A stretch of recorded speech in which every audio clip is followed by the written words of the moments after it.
she has done is veganize a lot of traditional recipes in her culture because she's a vegan chef. So if I were to go up to her and say, your culture isn't as valid to you anymore because you veganized everything, she would say, no, my culture is just as important to me. The parts that harm others, so I participate in my culture just as much as anyone else, but animal suffering doesn't necessarily have to be part of my culture. Does that make sense? So they can appreciate the same exact things and have the same exact flavors almost, but without the unwilling participants, if that makes sense. So there's still people that will disagree with you no matter what, and I guess that's the right, but that's kind of how I would take the conversation. And I just want to say, you don't have to be some mastermind vegan activist to do this and do outreach. If there was a good enough reason for you to go vegan, that's good enough for you to explain what your story was and how that made you go what you did there. If it is good enough to convince you, that's good enough to share with people in the public. There's also something that's alluded to, kind of like a point system, where it's not an unsuccessful outreach if you talk to someone and they don't completely change their mind. Because as long as they might have a friend who goes vegan and then they start seeing other vegans and you talk to them and they might start to see it as a little bit more valid, then that still means a lot, because the next time they see a vegan or another time that a vegan explains something to them, they might start to see more valid in their head and more normalized. So the more you do talk to people, it doesn't necessarily have to be successful in the sense like, oh, they're definitely going to go vegan. As long as you're moving people towards that path, I would consider it a success. On top of that, there's a lot of people you don't speak to that walk by and they see what happens and it sticks with them. I've had people come to our cube and they'd be like, hey, I saw you guys downtown like a year ago. We've been doing this for how long? Over 2 years now? Yeah. And they're like, I had to like research it, and we don't even talk to people. There's like a point system. I heard somebody saying where like if somebody goes to 100 points, they're theoretically vegan, and some people out there, they're not too far away. They're already at 95. They just need an extra push. Other people are already at 20, and they're like, they don't know nothing. They're just like, beef.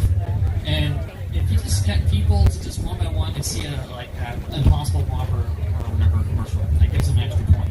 They see a cube, they don't talk to you. That's an extra 2 points.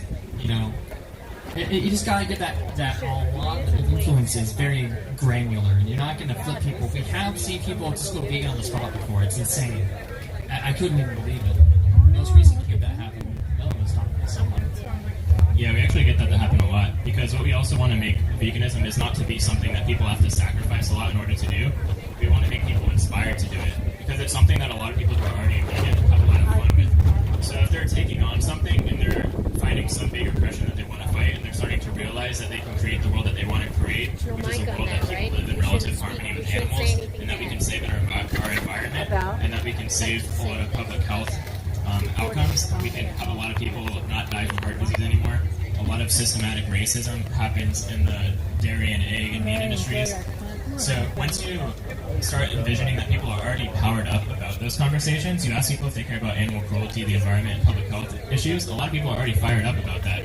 So if you just try to show them that veganism already fits in line with the things that they're already fired up for, then it's really not that hard of a conversation to have. We got 2 more minutes up here. I'll run to anybody in the crowd if anybody has a question or something that's been covered in the organization at all. I'm looking. There are t-shirts. Mike's over there looking too. He's got a microphone. I got a question. What's that? When's your next event? March 6th, 7 p.m. to 10 p.m. downtown Fort Myers. We'll be on 1st Street, some over yonder, but we meet at Green Cup Cafe. I said that quickly, so come find us afterwards. March 6th, that's on a Friday. First Friday of every month is our chapter. You can find us on Facebook. Yeah, I can say I've been there to some of the cubes, and where they set up is a very, very popular area where there is a tremendous stream of continuous people walking by. So it's a great location, and as I said, I can attest to the fact that they get into some incredible conversations with people, and it's truly life-changing for many of the interactions that happen every single time you guys are out there. Yeah, actually, in conclusion, as an example, I've been part of a lot of political organizations before, and let's say theoretically there was a political organization, right? And then maybe it was about this or that. And what they did is every single month they would go out into the public, and then they would change 30 people's opinions to either A, be completely on board with them, or B, turn people who hated them into people that are neutral towards them. That would be huge. That would be one of the most successful political organizations ever. And that's just a day in the park for us. We get usually way more than 30 people, and then plenty of people that walk by and their opinions are changed, but they don't even talk to us. you're looking at one of the most, I mean, it is subjective, but one of the most successful political organizations is like our chapter and other chapters like us, because we change minds like nothing. In fact, I'll just end on this note because I know we're on our 5th. They have what's called World Cube Day, where every chapter of the world is encouraged to try to have a cube at the same time. And we got over 12,000 people to say they would take veganism seriously. And it was like within 24 hours. So, and it's very little effort to like high reward. It's like you input like 10 effort, you get way more return. So it's very, very effective. Whether we do all the work, you show up to wear black, we do the rest, we provide the masks and everything. So yeah, I guess that's it. Thank you for your time. Yeah. Thank you guys. Hey, Vegan Evan, are you around here to do some emceeing? Where are you? Vegan Evan! Alright, well, in the meantime, I'm Mike with the PlantBasedDiet.org. Our tent is right here, which is right next to where Dr. Greger is, signing books and just taking pictures. Actually, he's not shaking hands, he's giving elbow bumps, okay? Just so you know. So, I gave him one on the way in. But make sure you stop by our tent over here because we've got some free samples of protein, that organic stuff they're giving out. We actually have some shirts, just like I'm wearing, for sale. We print these up for our volunteers. We give them out for volunteers at our events, but we're coming to the end of our cycle right now. Our next big event's not going to be till November. But you can buy one of these shirts. It says For People, Animals, and Our Planet on the back, and Vegan SWFL.org on the front. So let me introduce Chad Taylor. He's been at, I think, this is like the third event I think he's been at of us, our regional events, which are new. Like this is a brand new event this year. And actually, just so you guys know, we've already booked this event out for the next 5 years at the same location. It's only, we're very happy. This is an awesome location, and we're glad to have this first plant-based, large-scale outdoor event in Charlotte County. And it'll be a regular thing. And we've developed this event around Dr. Greger's appearance today, which is on Monday. You guys have an amazing turnout here for a Monday during the day. But it will be ongoing the fourth Sunday in February. Ongoing. That's when it'll be. So you guys can mark your calendars for the next 5 years. And Evan, you want to introduce Chad? Okay. So next we have Chad Taylor. And you've seen him before at some of the other events, right? Yes. Yes. Yes. But first, before he joins us, I'd like to say that there's porta potties over there, but I know some people don't like to use porta potties. So there's real bathrooms over there in that yellow building with a metal roof. That's it. And what about water? If you're thirsty. And water. If you're thirsty, make sure that you have a reusable water bottle on you at all times. And when you're at Veg Fest, a lot of the Veg Fest have my friends there, Jamie and Kaylee Cashel. Yeah, free water. Is there all the water you can drink? Just bring your container. Kangen water system. All the water you can drink and more. Believe me. That wind is howling in the microphone. All right, well, it's time to introduce Chad, right? Chad Taylor. Thank you so much, guys. Appreciate it. So exciting. All right. How's everybody doing today? Great. Nice, beautiful day today. So first, I just want to say thank you to Mike Young, all of the Veg Fest organizers, and all the volunteers for putting on such an amazing event. Please give them a round of applause. Thank you. And thank you for being here and allowing me to speak with you today. So by show of hands, how many of us have ever been faced with an overwhelming problem? Something so great that in your mind, there was no way you thought you could overcome it. Everyone feel like that? Okay. How about this one? How many of us have ever been blindsided by something that would completely change your life from that day going forward? Anybody ever feel like that? Yeah. Or how about this one?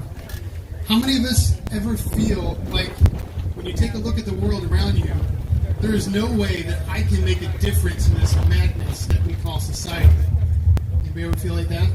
Yeah. Well, over the last decade and a half, I've been hit with issues that have made me contemplate these very questions. And what these experiences have revealed is a universal truth. It's the law of free will. And the beauty of this law is a hidden power that all of us yield within it. It's called the power of choice.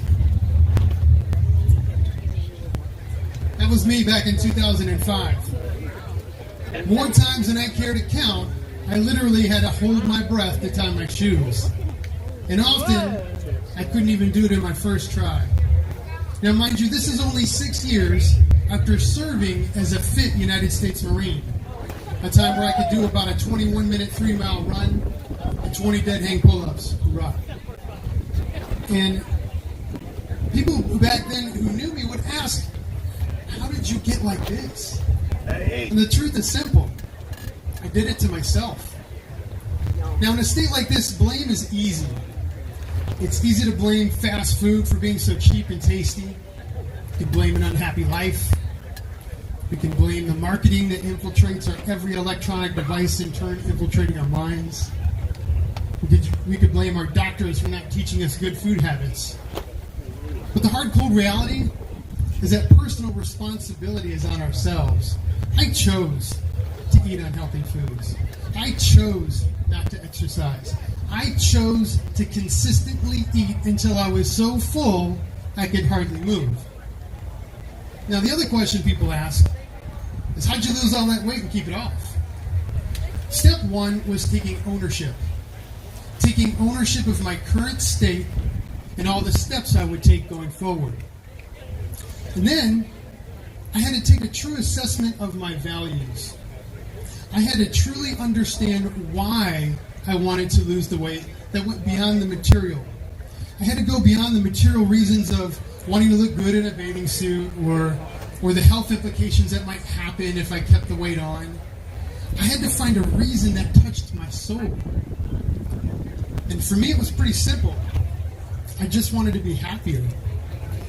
You know, I realized the addiction I had to the high salt, high fat, high refined, sugary foods wasn't worth the struggle it was to get in and out of bed every morning, or the struggle it was to pull myself in and out of the car every day, or the struggle it was to do something as simple as tie my shoes.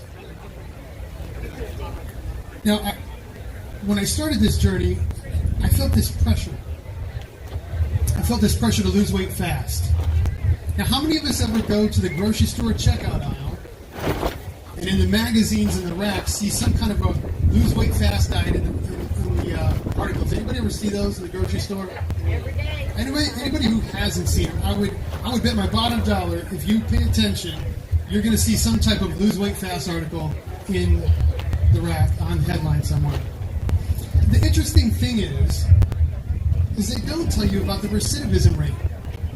The rate at which people gain the weight back and then some on diets like this is absolutely staggering. And when I realized that fact, I had to think to myself, I didn't get this heavy overnight. Why the hurt? Why not just lose the weight permanently? And at that moment, I realized I had to take a harder look at the way that I looked at food and fitness, and I knew it had to be a bit different. And for me, that led to what I call a lifestyle change. And the way I define that is one choice at a time. One healthier food choice at a time that I could live with in that moment. A healthier exercise regimen that I could live with in that moment. And those choices have evolved ever since. Now let me be clear. The last 15 years have not been met without struggle. For example, I'll never forget my 1-year milestone. 1 year after significantly changing the way I ate, the way I exercised, to be quite honest, exercising at all. I remember there was a moment, I looked in the mirror, I had my shirt off, I looked in the mirror, I looked at myself, and I said, I'm still heavy. I was nearly 100 pounds lighter, but I was still heavy. Or even today, there are days that I would much rather have French fries than baked broccoli. And on occasion, the French fries win. But I will say this, discipline is the key to the journey. Discipline is not easy because it never ends. Temptation never sleeps. But I can say with certainty that with a touch of discipline and some self-love, and let me define self-love, it's celebrating your successes. No matter how big or how small they are along the way, celebrate those successes. So some discipline in celebrating your successes, that'll lead to sustainable change. And on the other side of discipline, it's freedom. Freedom from the poor choices that once ruled you. And this is a recipe that we can use for success in anything in our lives. Now fast forward to 2012. This beautiful boy was born. This is my youngest son, Jackson. By a year and a half, he had been seen by 8 different doctors outside of his pediatrician. A geneticist, 2 neurologists, you name the type of doctor, we went and saw them. Poor kid had more blood work done than I care to mention, and he had 2 brain scans. By 2 years old, he was diagnosed with autism. Now, autism is an interesting condition. There isn't any physical, measurable test result that says someone has autism. What they do is they rule out every possibility that could be causing the symptoms, and then they rely on behavioral tests to give a diagnosis.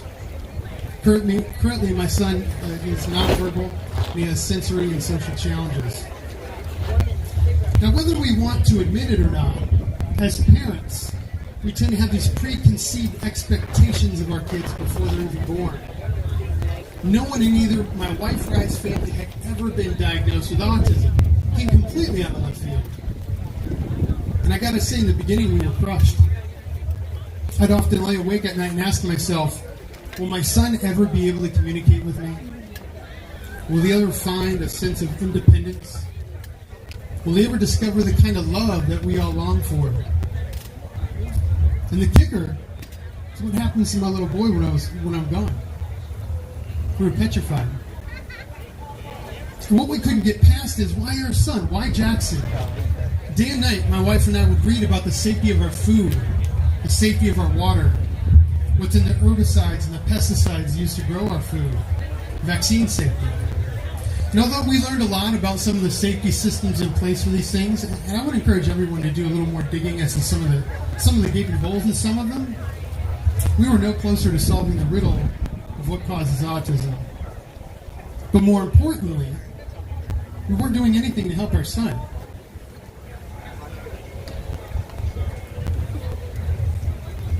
So,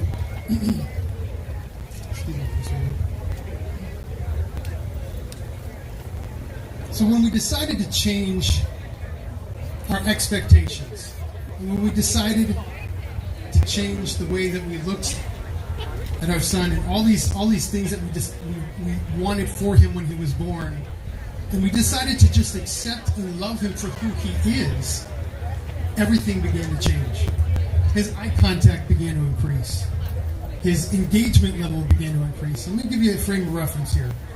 Every day when I come home from work, I give both of my boys a big hug. And there would be days I would come home from work, and I would be right in front of my son. I'd kneel down, and I would open my arms real wide. Jackson, give me a big hug, buddy, give me a big hug. And it was as if I wasn't there. But now, after we changed the way we look at our situation, he runs up to me the moment I open the door. It was like magic. When we chose not to allow autism to define our son or the way that we looked at our son, everything changed. And not only have his milestones increased, but more importantly, our relationship has grown.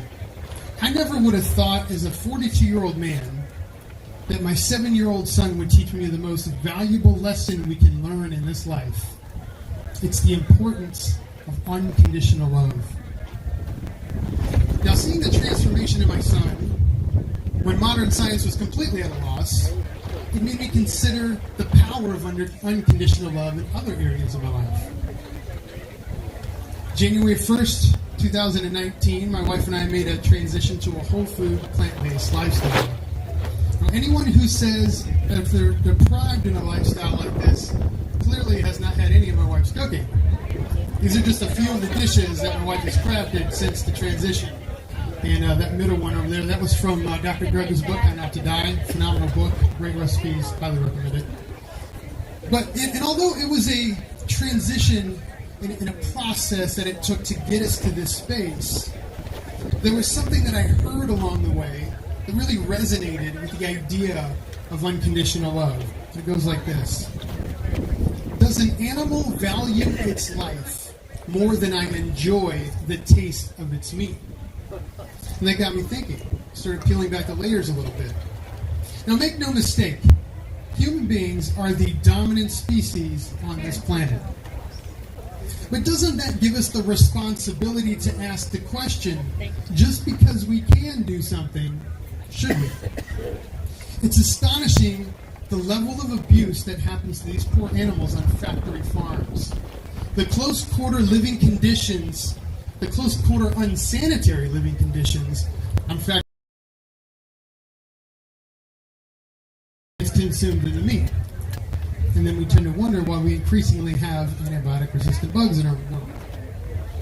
And then there's some people that say, well, you can't feed the world on plants. Okay, let's take a look at cows and pigs, for example. What do they eat? Plants. They eat plants. Exactly. And the interesting thing is cows and pigs can eat many more times the amount of plants than any human can on any given day. And the same farmable land used to grow their food can be used to grow food for people. And people would need a whole lot less land and resources to do it.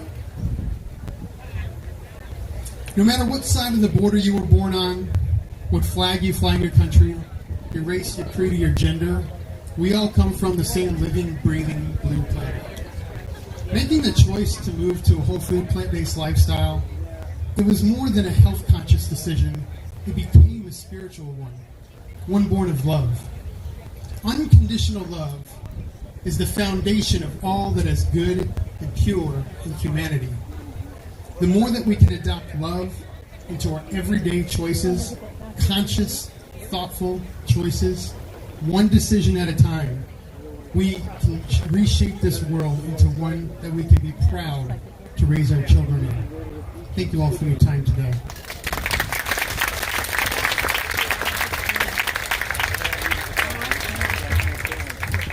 Hey, Vegan Evan, we need you up on stage. Thank you, Chad. All right, well, I think we've got a little bit of time for. I would like Vegan Evan to come up here and do his rap.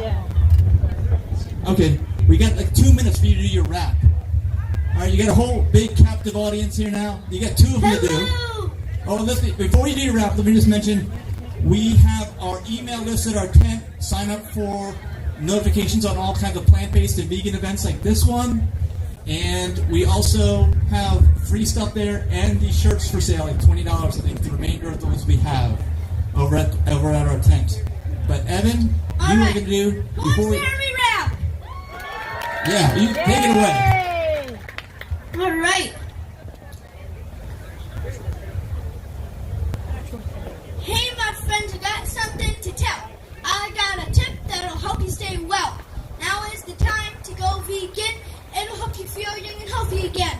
Not only will it help you, it'll help the ecosystem too.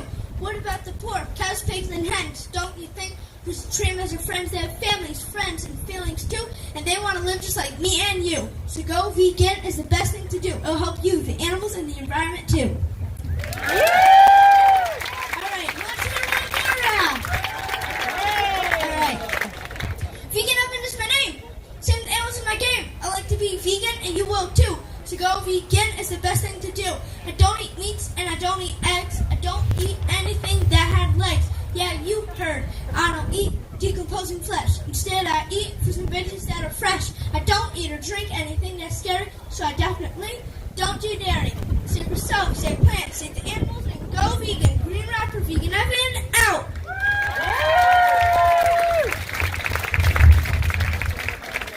All right, Evan, come on up here. I don't know if you guys know, but at our nonprofit, plantbaseddiet.org, Vegan Evan is our youth ambassador of our nonprofit. So a lot of the people you've seen up here today have affiliations with our organization, like Justin and Brad, who you saw. They're both co-chairs of animal rights for our organization. And then Marcus Watts, who you will see after Dr. Greger. he's our head of health and fitness.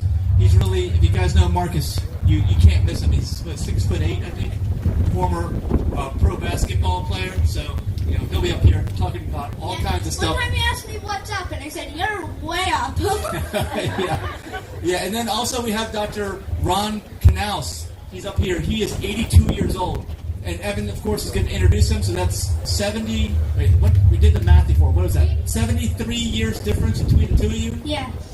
And Dr. Ron he just started his speaking career at age 80. So just a reminder that you're never too old to start something. And Dr. Ron has a very important talk this afternoon about Alzheimer's and the relationship between lifestyle, of course, plant-based eating, and how that may or may not manifest. And we have one more. Dr. Gregor's up. If you haven't seen Dr. Gregor's over here, and I think it's time for him to be up. Some outstanding Dr. Gregor! Dr. Michael Gregor, best-selling author. Here he is. Make sure to get his books. They're at the plantbaseddiet.org book. Hello, hello.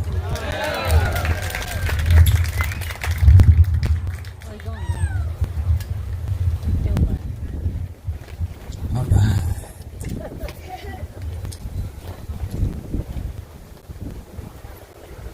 Got a clicker in here somewhere. Ta-da! Allow me to begin on a personal note. This is a picture of me taken around the time that my grandmother was diagnosed with end-stage heart disease and sent home to die. She was given a medical death sentence at age 65 after so many bypass surgeries. You basically run out of plumbing at some point. Confined in a wheelchair, crushing chest pain. Her life was over at age 65. I heard about this guy, Nathan Pritikin, one of our early lifestyle medicine pioneers. What happened next is actually detailed in Pritikin's biography. My grandma was one of the death's door people. Frances Gregor, my grandmother, arrived at one of Pritikin's early sessions in a wheelchair. Mrs. Gregor had heart disease, angina, claudication, her condition so bad she could no longer walk without great pain, chest and legs. Within 3 weeks, though, she was not only out of her wheelchair, she was walking 10 miles a day.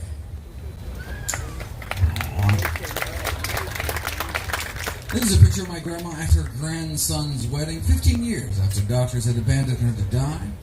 She was given a medical death sentence at age 65, but thanks to a healthy diet, was able to enjoy another 31 years on this planet till age 96 to continue to enjoy her 6 grandkids, including me. That's why I went into medicine.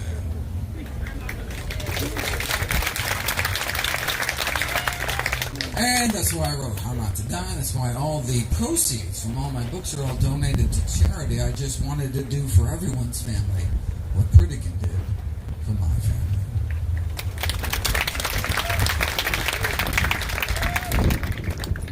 Now, years later, when Dr. Dean Ornish published his landmark lifestyle heart trial proving with something called quantitative angiography that indeed heart disease could be reversed, arteries open up without drugs, without surgery, just a plant-based diet and lifestyle program, I assumed this is going to be the game changer. I mean, my family has seen with their own eyes, but here it was. In black and white, published in some of the most prestigious medical journals in the world, yet nothing happened. I said, wait a second. If effectively the cure to our number one killer could get lost down some rabbit hole and ignored, what else might there be in the medical literature that could help my patients, but just didn't have a corporate budget driving its promotion? Well, I made it my life's mission to find out. For those of you unfamiliar with my work, every year I read through every issue of every English language nutrition journal in the world. So busy folks like you don't have to. Very nice. I then compile the most interesting, most groundbreaking, most practical finds to new videos and articles I upload every day to my nonprofit site, nutritionfacts.org. Everything on the website is free.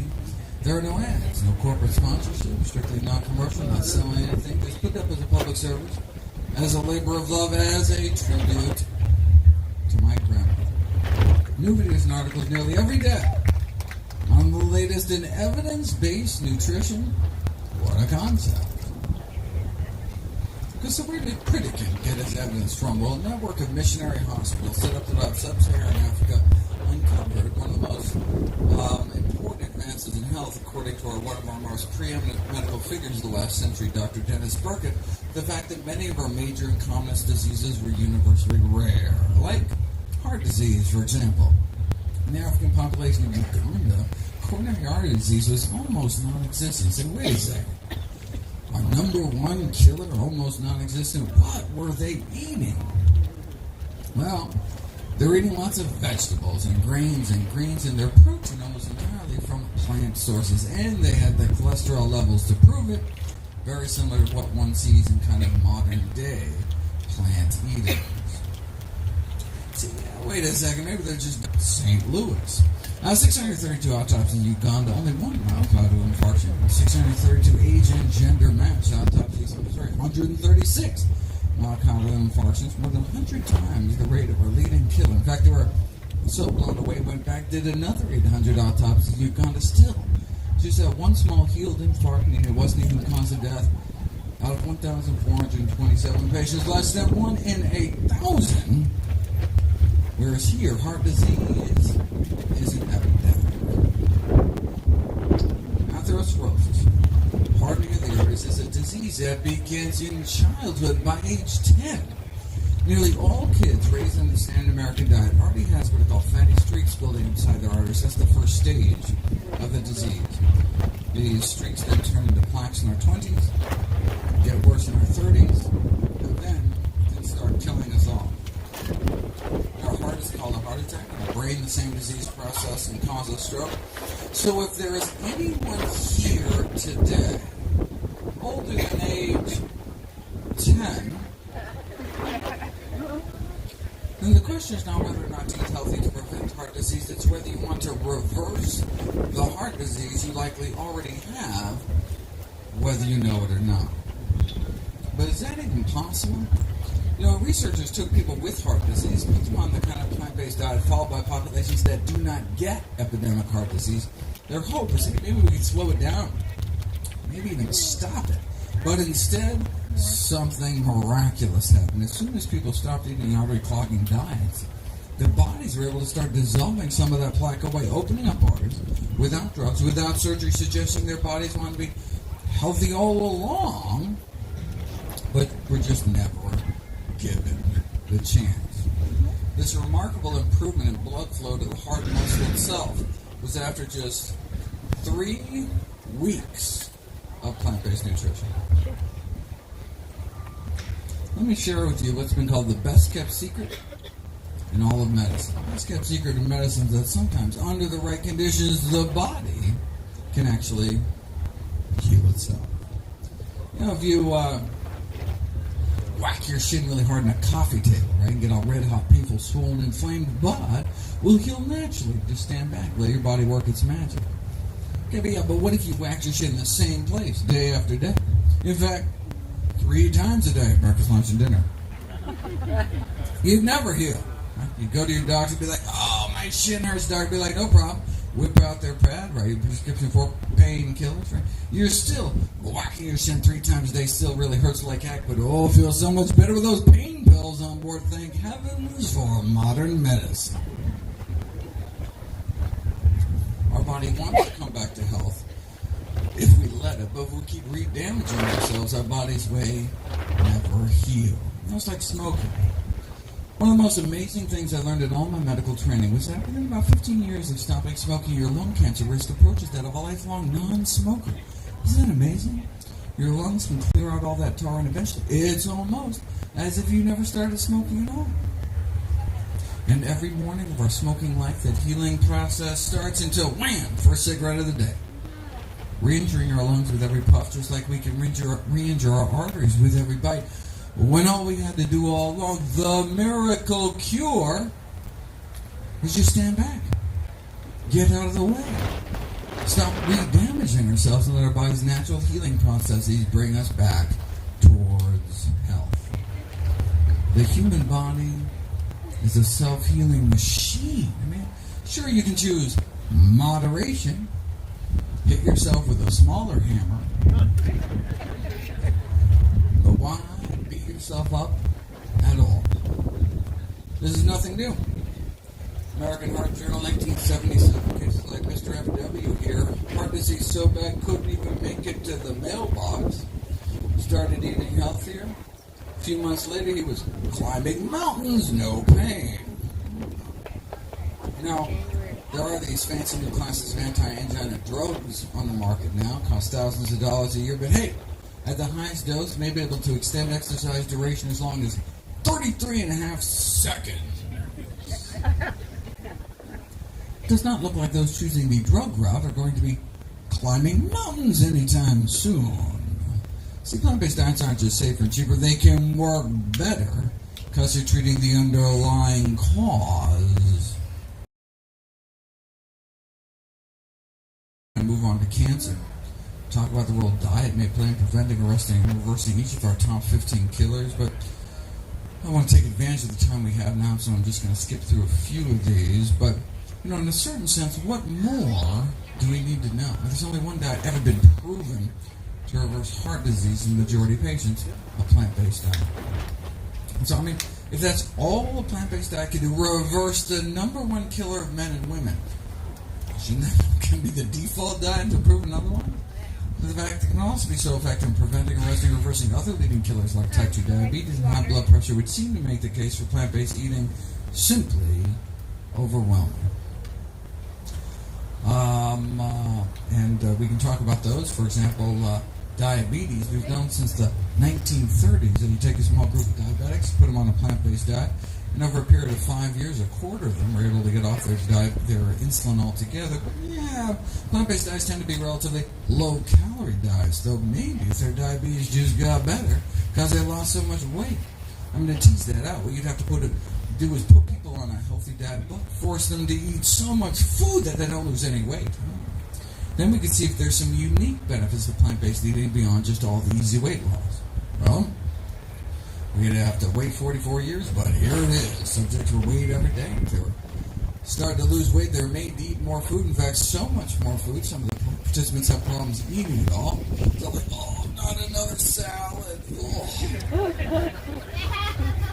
But eventually they adapted. So, no weight loss despite restricting meat, eggs, dairy, and junk. Okay, so with no weight loss, was there any benefit to their diabetes? Well, insulin needs were cut 60% across the board. Half the diabetics ended off all their insulin altogether. Wow.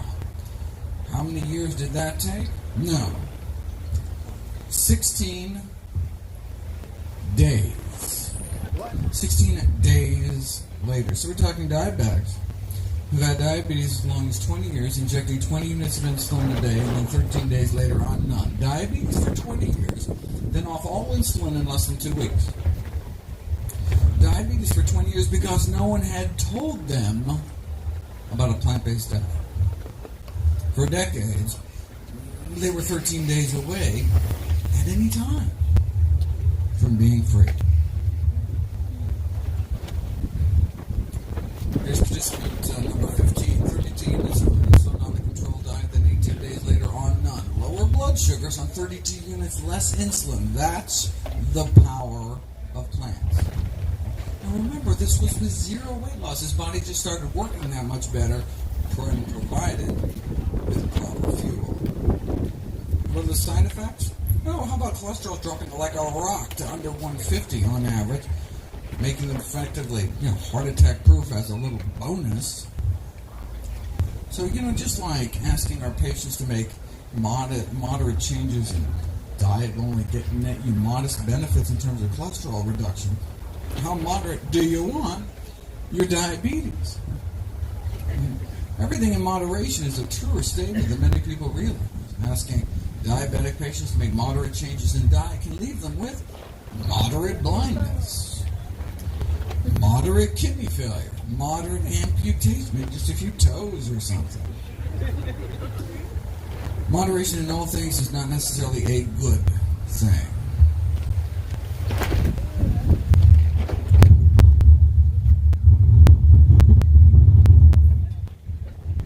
It's like added to the winds of gravitas. change. It's the wind of change. It's the wind of change. There we go. There was a famous study published in a journal called Cell Metabolism, which purported to show that diets high in meat, eggs, and dairy were harmful to health as smoking, suggesting that those in middle age who eat lots of meat, eggs, and dairy 4 times as likely to die from cancer or diabetes. But if you look at the actual study, you'll see that's simply not true. Those eating lots of animal protein in middle age didn't have 4 times the risk of dying from diabetes. They had 73 times the risk of dying from diabetes. Now, those that chose moderation,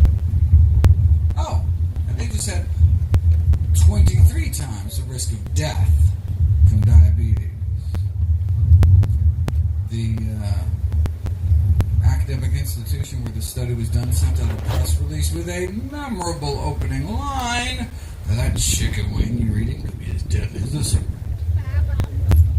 Explaining, look, quadrupling one's risk of dying from cancer is comparable to what one might get smoking cigarettes. So, what was the reaction in the scientific community to this revelation that diets high in meat, eggs, and dairy could be harmful to health as smoking? Well, one nutrition scientist said it was potentially dangerous to tell people about this study. Why?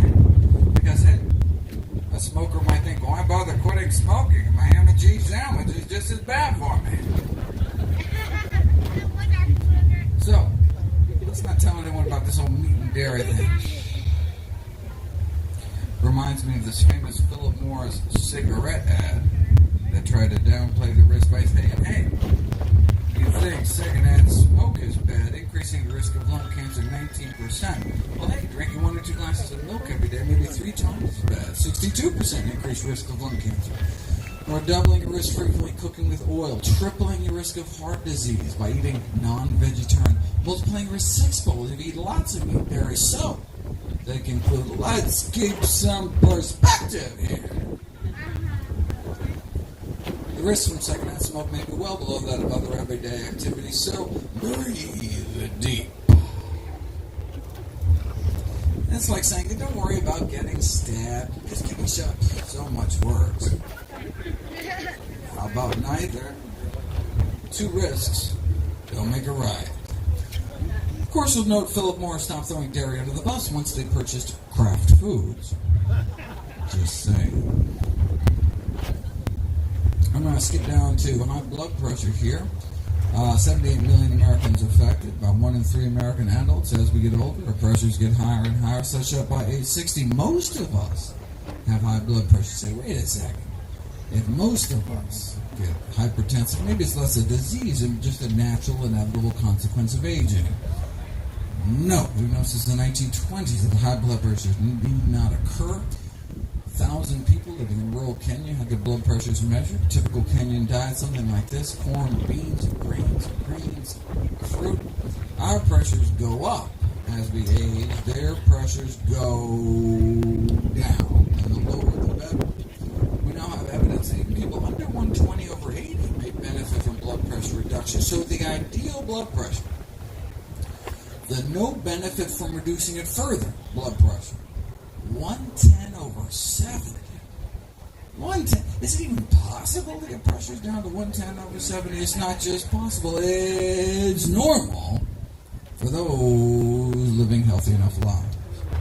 2 years at this Kenyan hospital, how many patients have high blood pressure did they find? 1,800 patients admitted? 0. Wow. Was that low rates of heart disease, right? No, they had no rates of heart disease. Not a single case of atherosclerosis, our number 1 killer, was found. Rural China, same thing. 110/70 their entire lives. 70-year-olds. Same average blood pressure as 16-year-olds. It's like an African diet, Asian diet, vastly different diets. What they share in common is that they're plant-based day to day, with meat only eaten on special occasions. Now, why do we think it's the plant-based nature of their diet that was so protective? Because in the Western world, the only folks getting down that low were those eating strictly plant-based diets, coming in at about 110/65. Here's the largest study of plant-based eaters to date, the Adventist 2 study, comparing non-vegetarians to so-called semi-vegetarians or flexitarians, those who eat meat a few times a month but not every week, compared to those who eat no meat except fish, compared to those who eat no meat period, compared to those who eat no meat, eggs, or dairy. This is an Adventist study, so even the non-vegetarians actually didn't eat a lot of meat compared to the general population, tended to exercise, not smoke, eat lots of fruits and vegetables. A really healthy cohort of meat eaters, but still, we see this stepwise drop in high blood pressure rates the more and more plant-based people eat. Same thing with diabetes. Same thing with obesity. So yeah, sure, you can throw the vast majority of your risk out the window by eating strictly plant-based, but it's not all nothing. It's not black or white. Any movement we can make along the spectrum towards eating healthier can accrue significant benefits. You can show this experimentally. You take vegetarians, give them meat, pay them enough to eat it, and their blood pressures go up. Or you take people who already eat meat, remove meat from their diets, and the blood pressures go down within 7 days. This is after the vast majority had to stop their blood pressure medications or reduce their blood pressure medications. They had to. I mean, you can't, if you treat the cause, you can't. Normal blood pressures on multiple blood pressure pills, you drop your pressures too low, get dizzy, fall up, hurt yourself. Lower pressures on fewer drugs within 7 days. That's the power of plants. Does the American Heart Association recommend a no-meat diet? No, they recommend this low-meat diet, so-called DASH diet. So wait a second. When this DASH diet was being created, were they just not aware of this landmark research done by Harvard's Frank Sachs? No, they were aware. The chair of the design committee that came up with the DASH diet was Frank Sachs. See, the DASH diet was created with the number one goal of capturing the blood pressure and lowering benefits of a more plant-based diet, yet contained enough animal products to make it palatable to the general population. See, they didn't think the public could handle the truth. Now you can see what they were thinking. You know, just like drugs never work unless you actually take them. Diets never work at all unless you actually eat them. So they're like, look, we can't tell everyone to eat strictly plant-based. How many people are going to do that? So if we soft pedal the message, come up with some kind of compromise that, well, then upon a population scale, we'll do more good. Okay. Tell that to the thousands of American families a day that lose a loved one to high blood pressure. Maybe it's time to start telling the American public the truth. Yeah. Which is that in the United States of America, most deaths are preventable or related to nutrition. In other words, most people that die did not need to die. According to the Global Burden of Disease Study, the largest studies of risk factors for disease in history, funded by the Bill and Melinda Gates Foundation, the number one cause of death in these United States is our diet. Number one cause of disability in the United States is our diet. Now bumping tobacco smoking to number 2, cigarettes now only kill about 500,000 Americans every year, whereas our diet kills many more. So, if most deaths are preventable and related to nutrition, if it's the number one cause of death and disability, well then, obviously, it's the number one thing taught in medical school, right? No. Obviously, it's the number one thing your doctor talks to you about at every single visit, right? No. How could there be this disconnect between the science and the mainstream practice of medicine? Well, let's do a thought experiment. Imagine yourself a smoker back in the 1950s.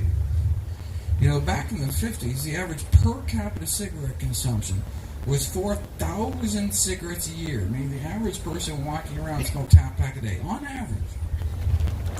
The media was telling people to smoke. Famous athletes agreed. Even Santa Claus wanted you to smoke. I mean, look, you want to stay slender and keep fit, so you make sure to smoke. You need lots of hot dogs to stay trim. You need lots of sugar to stay slim and trim. A lot better than that apple there. I mean, sheesh, right? Though apples do connote goodness and freshness, reads one internal tobacco industry memo, which brings up many possibilities for youth-oriented. They want to make apple-flavored cigarettes for kids. Shameless. For digestion's sake, you should smoke. I mean, no curative powers claimed by Philip Morris, but better be safe than sorry, and smoke. Blow in her face and she'll follow you anywhere.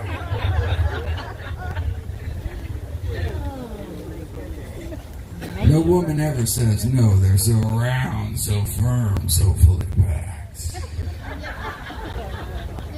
After all, John Wayne smoked them until he got lung cancer and died. You know, back then, even the paleo folks were smoking. And so were the doctors. Now, this is not to say there wasn't controversy within the medical profession. Sure, some doctors smoked Camels, but others preferred Luckies. There was a little disagreement there.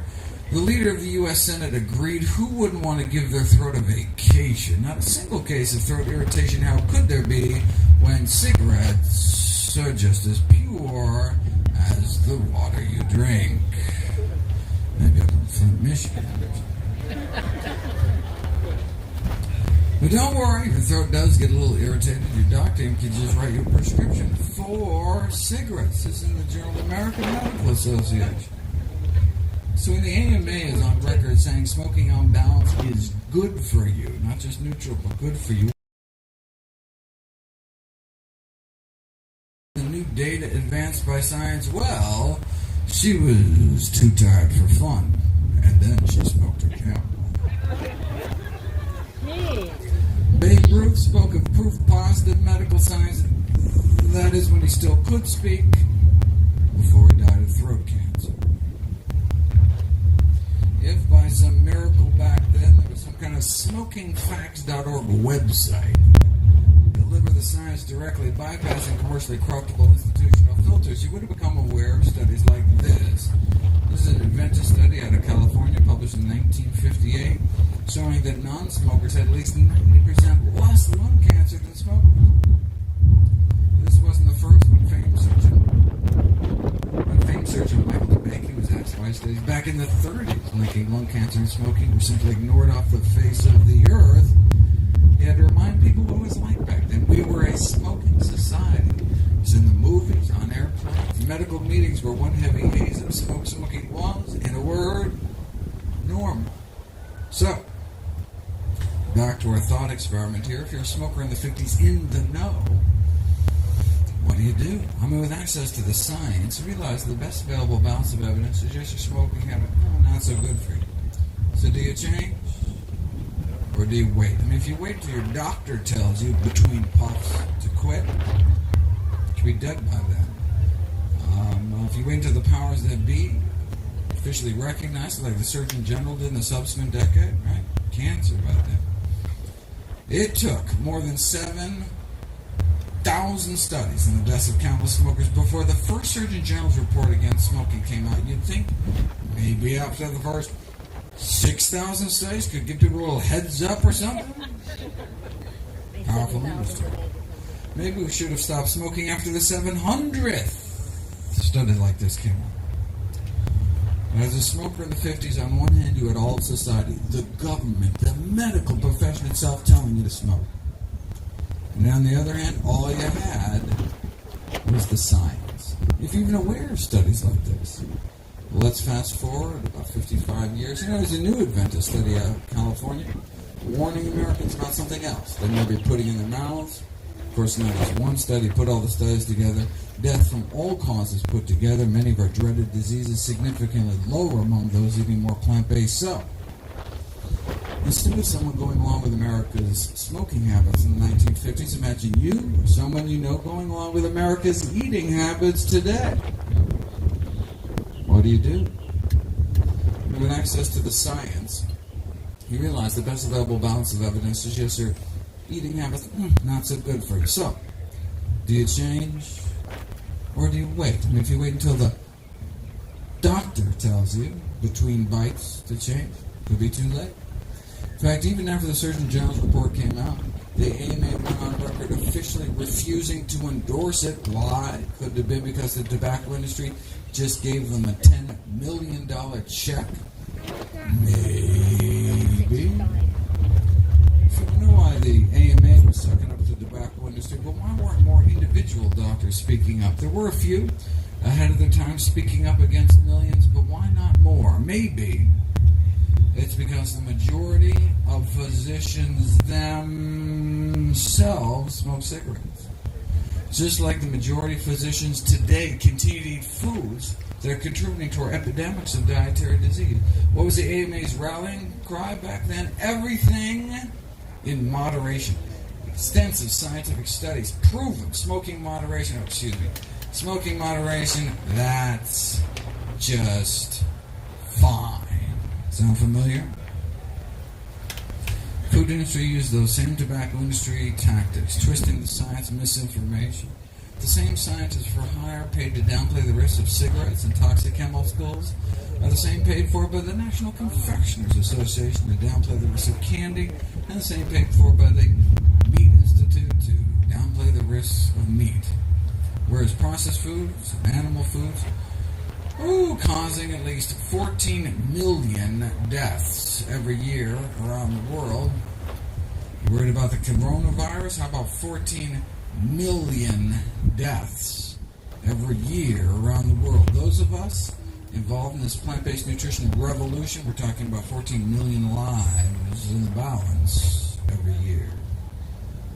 So maybe plant-based eating should be considered kind of the nutritional equivalent of stopping smoking, but how long do we have to wait until the CDC says don't wait for open heart surgery? Until starting to eat healthier as well. Until the system changes, we need to take personal responsibility for our own health, for our family's health. We can't wait until society catches up to the science again, because it's a matter of life and death. Dr. Kip Williams became president of the American College of Cardiology a few years back. He was asked in an interview why he himself follows the same diet he recommends to all his patients. "I don't mind dying," Dr. Williams replied. "I just don't want it to be my own fault." Thank you so much.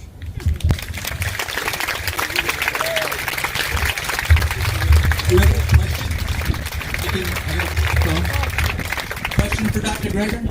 Just raise your hand.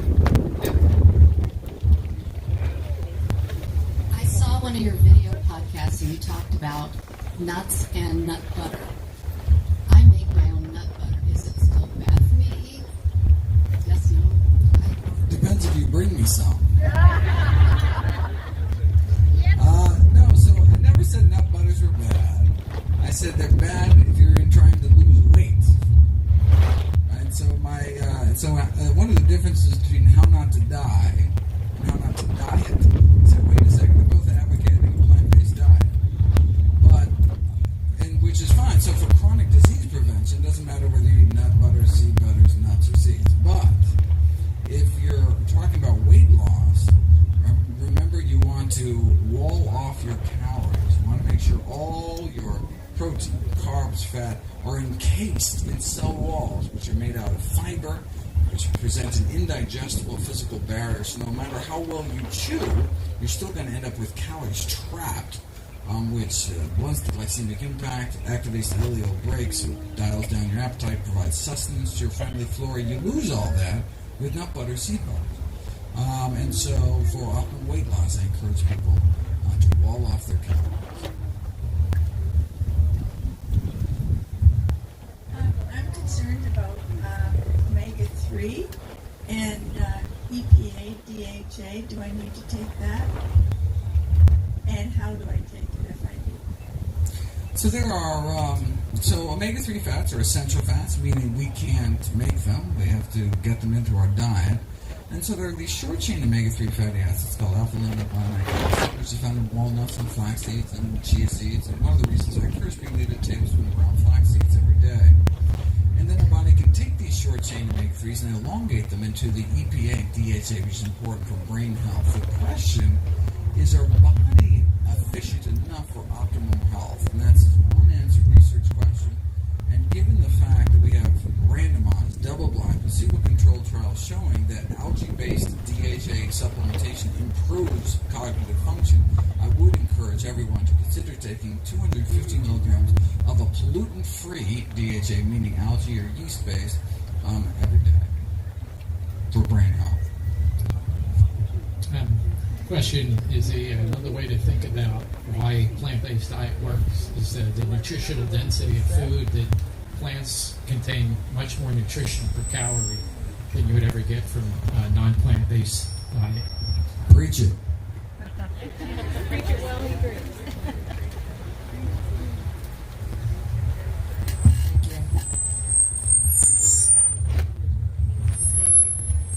Hi, Dr. Greger. I have a question. For somebody who has Hashimoto's disease and high cholesterol, what do you think the relationship is to having the Hashimoto's disease and its impact on high cholesterol? Having an underactive thyroid gland, regardless why, whether it's autoimmune thyroiditis or any cause, can increase your cholesterol regardless of what you eat. So that's why you need to make sure that you're taking enough thyroid replacement hormone therapy, the Synthroid, to sufficiently drop your TSH such that normal thyroid hormone levels within your body, and then your cholesterol should reflect a healthier diet.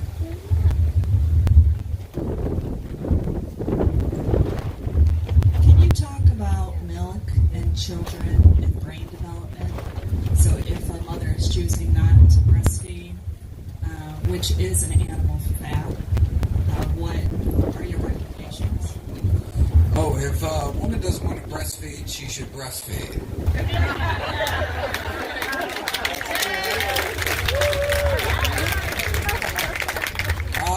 But if the woman can't breastfeed, she should go to the La Leche League and learn how to breastfeed. And if she still can't, then she should. Then there's breast banks, human milk breast banks. So for women who are expressing excess milk, they take it, they bottle it, and then they share it in their communities with women that can't. There's no substitute for human breast milk for a human baby. But in terms of children growing up, of course, they don't. After weaning, there's no reason for any species to have any kind of milk, and then it's kind of weird that we then not only drink milk in adulthood, right? Milk is for babies, but that we drink milk from another species, and may be one of the reasons why, for example, men who drink dairy milk have high risk of prostate cancer, right? Because the milk by definition is this hormonal stool of growth factors to put a few hundred pounds on a baby calf in a matter of months. And so no wonder we have high levels of something like IGF-1, these growth factors in our body. No wonder they may increase the growth of any latent tumors within the body. So I encourage all children to be raised with zero exposure to being dairy, just like Benjamin Spock did, the most preeminent pediatrician of all time, in the 7th edition of his famous Child and Baby Care, the one he wrote in his 90s, the last edition he wrote before he died. He recommended all children be raised no dairy, no meat, and that's because he could see the childhood obesity epidemic, see what all the grandparents were dying from. No need for milk unless you're a cow. I hate to eat leafy greens. Is that okay if I put them in my smoothie? You may absolutely put them in your smoothie. However you get them in your body, that's all I care about. Orally would be Going along with the smoothie question, is there any problem with getting half your nutrition and foods put through a Vitamixer with skins and seeds included? Does the act of pureeing your food somehow compromise your body's use of the food? No, it actually improves the absorption because you're breaking in all those cell walls. The only concern is speed of absorption. So you want to sip that smoothie at the same rate it would take you to eat all those fruits and vegetables. So you take a big Vitamix full of fruits and vegetables. Oh my God, it would take me like an hour to eat all that. Well, then sip your smoothie over an hour. Thin straw, thick smoothie, suck really hard, make it last.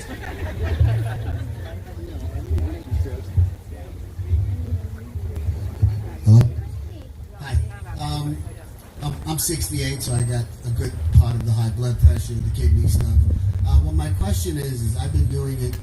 I've been basically 85% vegetarian until vegetarian until December, and I've been vegan since.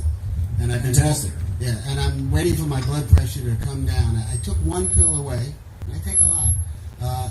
What you had it up there within a week or two. I'm still in the 140s, 150s. I spike on anxiety levels. When I have anxiety. But I'm trying to get rid of my basket of pills. So most important thing is to drop your sodium intake. Right, so just because you're eating plant-based doesn't mean you're not eating processed foods and things that have high sodium. Adding salt in the dining room, kitchen table, fantastic. So if you're already removing foods that increase your cholesterol, like sodium, then the next step would be to add foods to your diet that actively lower your blood pressure, like hibiscus tea, an herbal tea, also ground flaxseed. So in the chapter in How Not to Die, I have a chapter on all the things you can add to your diet to pull blood pressure even lower. Critically important that you get that pressure down. Dr. Greg, right here. Excuse me. Thank you for coming today. Excuse me. Do you have any suggestions for getting the youth, including the schools, and with the children, to eat more plant-based? Wouldn't that be nice? So the question was, how do we get our youth to eat healthier? Well, how about we provide them healthier options? And thankfully, that's being done. In the Los Angeles school district, for example, every single public school in New York City has Meatless Mondays. In fact, they even have all vegan public school in New York now. That is thanks to a fellow by the name of Eric Adams, who, with enough support, will become the next mayor of New York City and will be our first vegan mayor. And so I encourage people to support his campaign. Eric Adams, he's just to see a plant-based politician out there. He's also Meatless Mondays, all the jails and all that. I mean, he's just doing remarkable things in the city. How do kids eat vegan? Deliciously! Where is this cute voice coming from? Oh, there it is! Oh my God, they're so cute!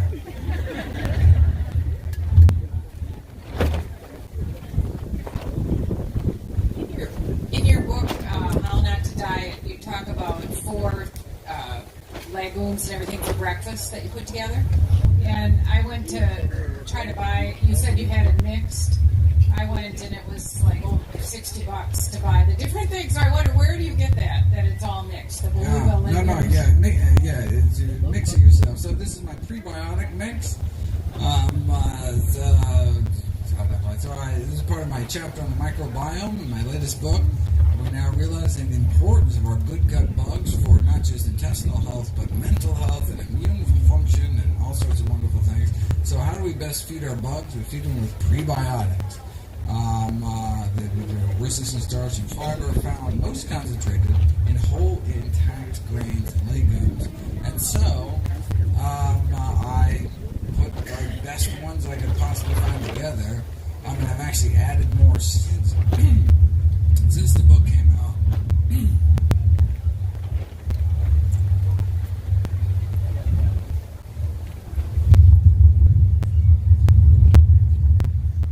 So, the acronym is getting longer and longer, but we want beluga lentils, also known as black lentils, barley, purple barley if you can get it. This is called holus barley, so it's not pearl barley. Oat groats, so that's with steel cut oat before it gets cut by steel, and then rye berries. That's the foundation of the book. But since then, I've discovered sorghum, fantastic, and finger millet. So I put all those 6 together in a very uncreative 1-to-1 ratio. And actually now I'm cooking my lentils separately because then they just get mushy. So the other 5 in an electric pressure cooker for 20 minutes, poof, done. And then the lentils you cook at 0 minutes. As soon as the pressure gets high, they're done. And then mix them all together, and you make a big batch. You put them in little, Pyrex Tupperware, put them in your freezer, take one out every day, and boom! Happy bugs. Dr. Greger, what's your favorite food? What? What's my favorite food? My favorite food in the whole wide world is a fruit called a pawpaw. It's the largest North American native fruit, and you can only get it for about a week. And it's not sold commercially because it bruises very easily. It's like a tropical mango banana custard kind of thing. It's amazing. And there are pawpaw festivals, and it's sold at farmers markets, of course, unless I get there first. Where? So throughout the kind of mid-Atlantic region. And so that's a great time to take vacation to the east side of the country so you can stuff yourself with pawpaws. Believe me, you will thank me. Doctor, what's the best source of vitamin B12? The best source of vitamin. So I encourage people to take 2,000 micrograms of cyanocobalamin once a week, or 50 micrograms of cyanocobalamin once a day, or if you're over age 65, 1,000 micrograms of cyanocobalamin, which is a type of B12, every single day. And the question is, well, what kind of brand do you get? I would encourage people to get a USP certified brand, and all that means is that there's a third-party tester that tests bottles and makes sure that what's on the label is what's actually in the bottles. You say, well, that's kind of basic. You don't know how poorly the supplement industry is regulated. I have a lot of videos saying that so many supplements actually bear no resemblance whatsoever to what's on the label. It's the Wild West when it comes to supplementation. So that's why any supplement you get, you're looking for USP certification to make sure. So there's one brand called Nature's Made, Kirkland Signature, also has some USP certified. It'll just say USP with a little shield on the actual bottle itself. Thank you. You're welcome. As long as you're talking about vitamins, do you have any recommendations for K2? Eat your greens, and your good gut bugs will turn K1 to K2 and vice versa.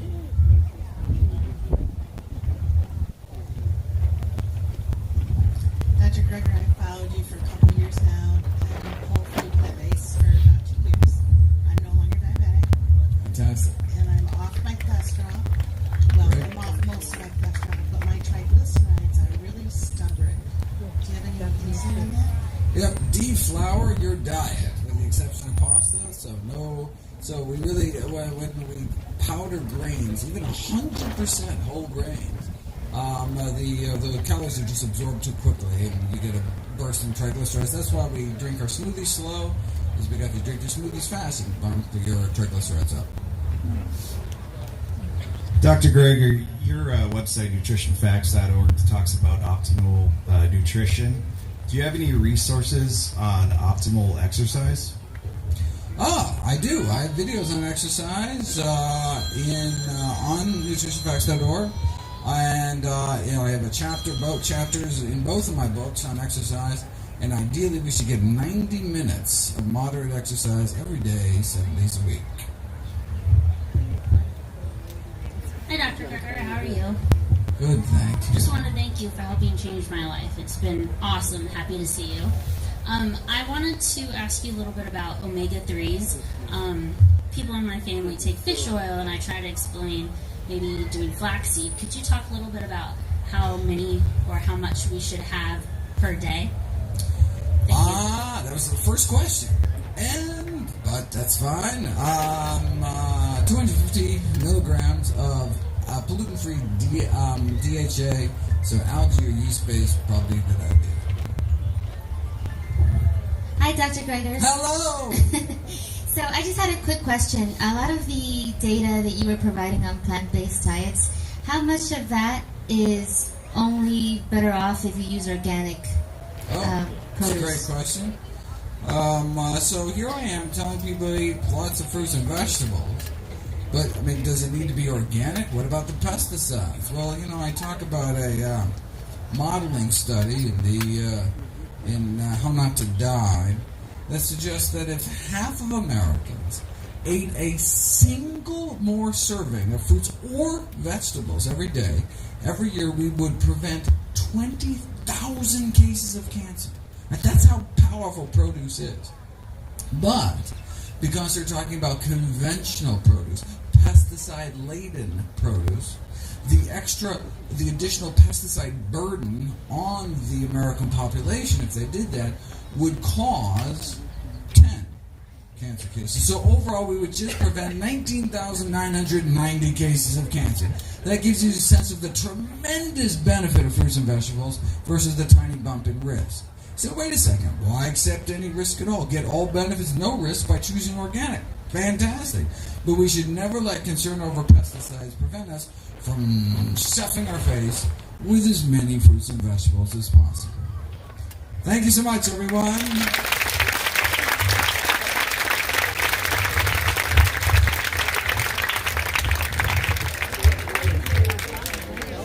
Thank you, Dr. Greger. Well, I want to thank everybody for turning out here today. We've got a great afternoon for you. It's just starting.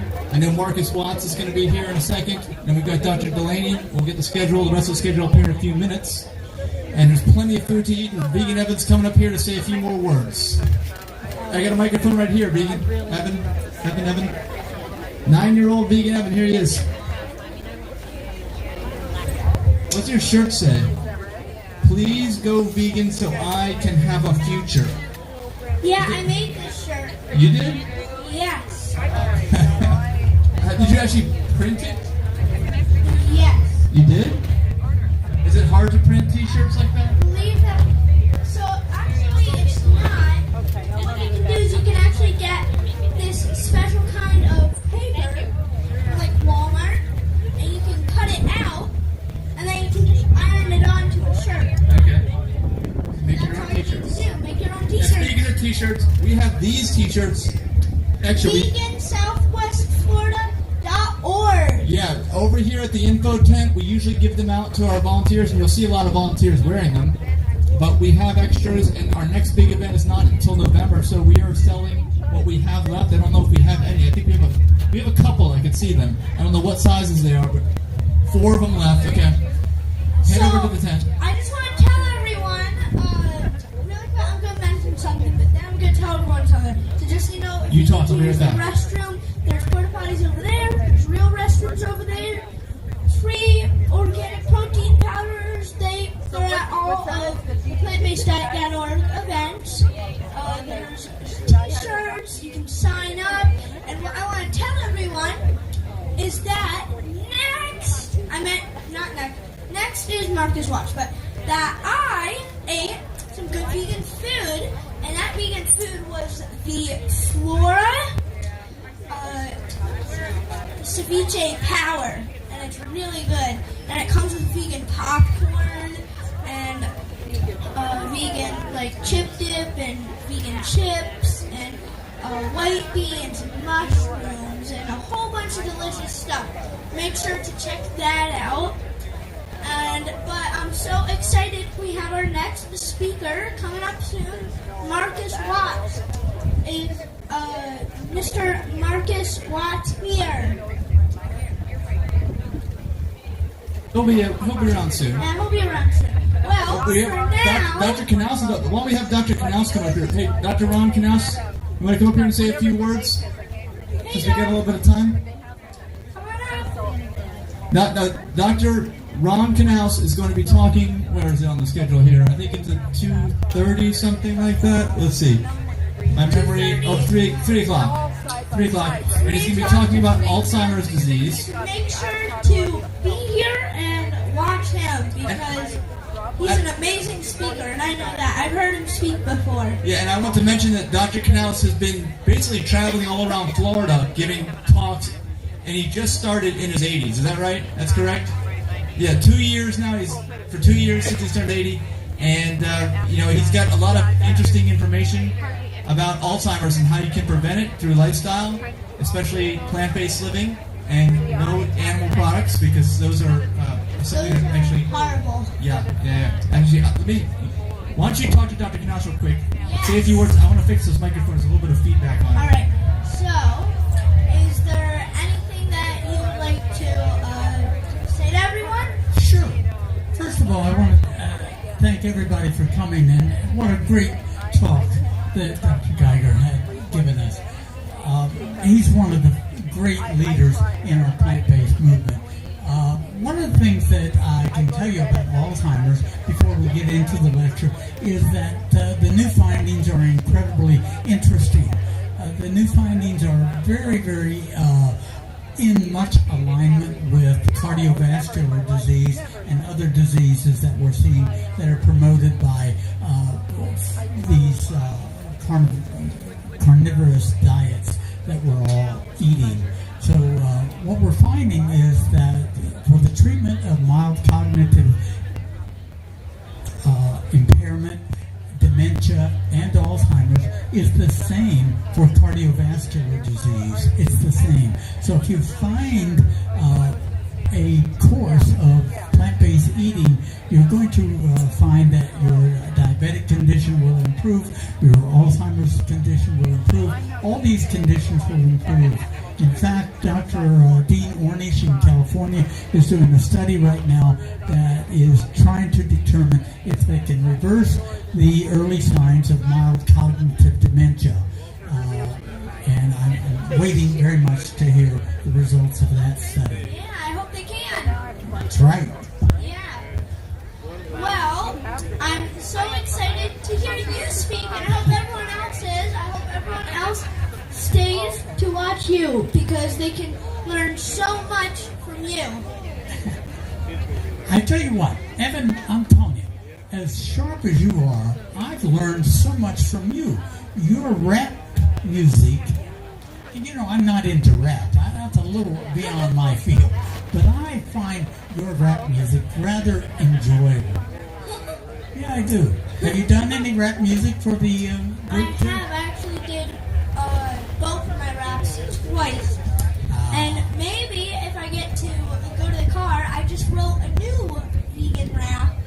Did you? And I have it on the paper because I haven't memorized it yet, but it's in the car. Maybe if we go to the car, I can go get it and do it for everyone sometime today. That'd be cool. All right, let's take a break for a minute. Yeah. Okay.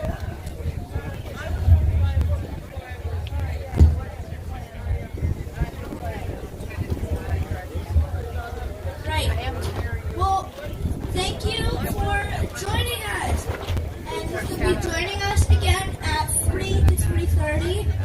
And we have so many amazing speakers. So, well, hold on just a second.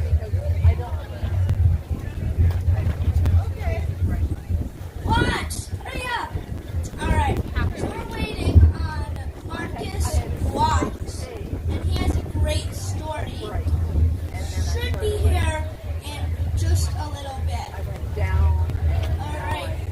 Did he arrive in that food package? Oh no, that's food. That's food. Some good vegan food. It looks like samosa. Is that samosa? Excuse me. Is that samosa? Yes, it is. Samosa. Vegan samosa. Well, yeah, I encourage everyone to get some amazing vegan food. So...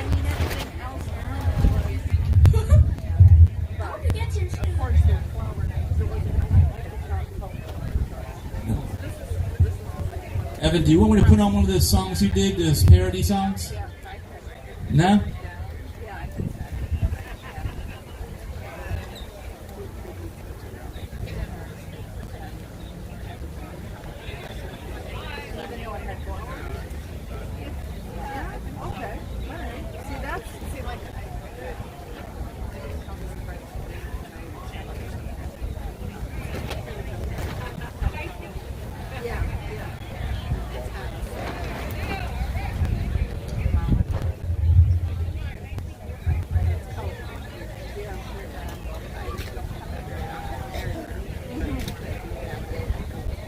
Alright, so there's been a slight change of plans because Mr. Marcus Watts is not here yet.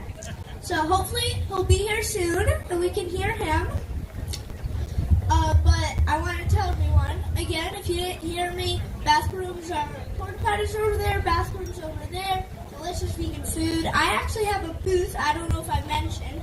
If you walk down the middle and just keep going down that middle line right there, my booth will be on the left. We have hats, necklaces, bracelets, we have books. We have metal straws, reusable plastic straws, straw tips, straw holders.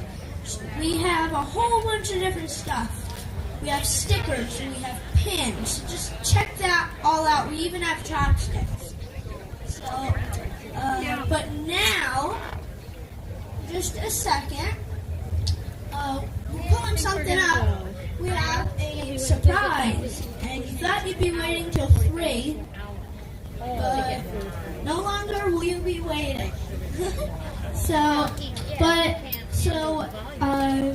We have next an outstanding speaker. He was just up here a minute ago. Yeah. And all right, Well, next is. But Nancy, she's I like to call local, so Doc, you can look but and see another thing. he